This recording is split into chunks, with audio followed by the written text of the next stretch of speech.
ఓం శ్రీ మహాగణాధిపతయే నమః. సరస్వత్యై నమః.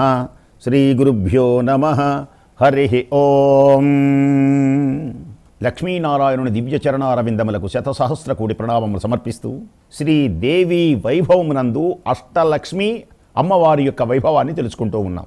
ఈ రోజున గజలక్ష్మి అమ్మవారు జయ జయ దుర్గతి నాశిని కామిని సర్వఫలప్రద శాస్త్రమయే.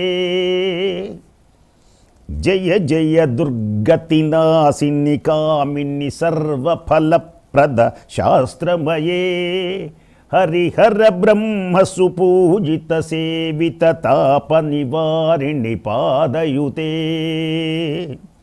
రథ గజతురగ పదాతి సమావృత పరిజన మండిత లోకనుతే. జయ జయ హే మధుసూదన కామిని గజలక్ష్మి రూపేణ పాలయమాం. జయ జయ హే మధుసూదన కామిని గజలక్ష్మి రూపేణ పాలయమాం. క్షీరసాగరము నుండి ఆవిర్భవించినటువంటి శ్రీమన్మహాలక్ష్మి, ఆ మహాలక్ష్మికి భద్ర గజాలు భక్తితో సేవిస్తూ ఉంటాయి. లక్ష్మీదేవిని కనుక మనం చూసినట్లయితే లక్ష్మీదేవికి ఇరువైపున 2 ఏనుగులు ఉంటాయి. దేనికి? ఆ ఏనుగులు ఆ పాలను తీసుకొని అమ్మవారికి అభిషేకం చేస్తూ ఉంటాయి. ఇది లక్ష్మీదేవి యొక్క దివ్య వైభవం. ఆ విశేషాలు మీకు ఈ రోజున తెలియజేయడం జరుగుతుంది. భద్రగజాలు భక్తితో సేవిస్తూ ఉంటాయి.